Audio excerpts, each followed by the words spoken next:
بسم اللہ الرحمن الرحیم۔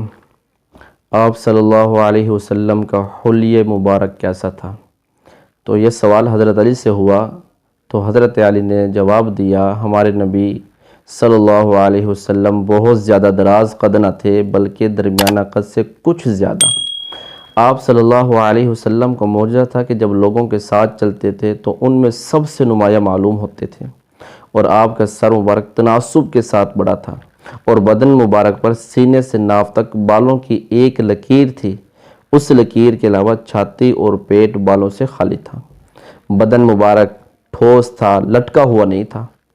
بدن کے اعضاء بہت ہی خوبصورت تھے، اور آپ صلی اللہ علیہ وسلم کا چہرہ، حضرت ابو ہریرہ فرماتے ہیں کہ آپ کا رنگ مبارک ایسا سفید چمکدار تھا کہ جیسے چاندی سے ڈھالا گیا ہو، اور چہرہ مبارک بالکل گول نہ تھا بلکہ تھوڑی سی گلائی تھی۔ چہرے مبارک 14ویں کے چاند کی طرح چمکتا تھا۔ اللہ اکبر۔ پیشانی مبارک کشادہ تھی، داڑھی مبارک گنجان تھی، دانت مبارک اعتدال کے ساتھ فراخ تھے، اور یہ فصیح بلیغ فرد کی نشانی ہے۔ اور آپ کی آنکھ مبارک سیاہ تر، پلکیں دراز تھی، آنکھوں کا شغاف تناسب کے ساتھ زیادہ تھا۔ آنکھ کی سفیدی میں سرخ دھاریاں تھی، حضور کی آنکھ کی سفیدی۔ اللہ۔ جب کسی سے بات کرتے بقدر ضرورت دیکھتے اور پھر حیا کی وجہ سے آنکھیں نیچے فرما لیا کرتے تھے۔ حضرت ابو ہریرہ کے یہ معمول تھا کہ جب کوئی حدیث بیان فرماتے تھے تو یوں کہتے تھے، مجھے اس بات کی اس ذات نے خبر دی ہے جن کی پلکیں لمبی لمبی تھی اور جن کے دونوں پہلو سفید تھے۔ اللہ اکبر کبیرہ۔ کتنے خوبصورت ہمارے نبی۔ اور آپ صلی اللہ علیہ وسلم کے بال مبارک کس قدر بل کھائے ہوئے تھے۔ سر اور داڑھی کے کالے سیاہ اور گھنے بال تھے، نہ زیادہ گھنگریالے تھے اور نہ زیادہ سیدھے۔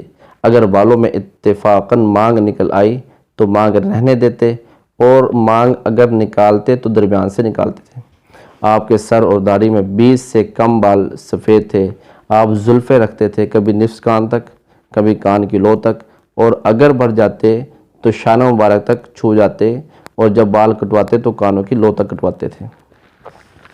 آپ صلی اللہ علیہ وسلم کی بھویں ابرو مبارک خمدار تھی، باریک گنجان اور جدا جدا تھی۔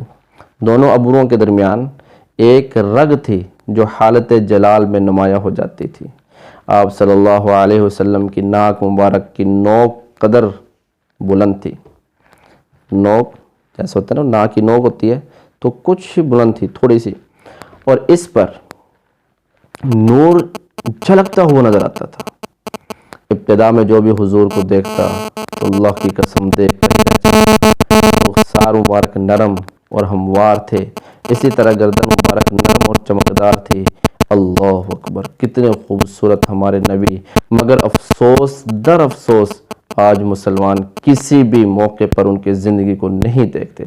حضرت حسان بن ثابت فرماتے ہیں کہ آپ صلی اللہ علیہ وسلم کے ہونٹ مبارک اللہ کے تمام بندوں سے خوبصورت تھے اور خاموشی کے وقت نہایت لطیف محسوس ہوتے تھے۔ اللہ اکبر کبیرہ۔ کیا کمال کے ہمارے نبی تھے۔ اللہ ہم سب کو ان کے شہر کی، ان کے مسجد کی زیارت کروائے۔ اللہم آمین۔ حضرت عبداللہ بن عباس فرماتے ہیں، نبی کریم صلی اللہ علیہ وسلم کے سامنے والے دانتوں میں قدرے فاصلہ تھا، کچھ فاصلہ تھا، اور جب گفتگو فرماتے تو یوں نظر آتا تھا کہ گویا آپ کے سامنے والے دانت مبارک سے نور کی کرنیں پھوٹ رہی ہیں۔ حکیم بن حزام فرماتے ہیں کہ آپ کے دندان مبارک بجلی اور بارش کے اولوں کی طرح چمکتے تھے۔ جب گفتگو فرماتے ایسا لگتا کہ دندان مبارک سے نور نکل رہا ہے۔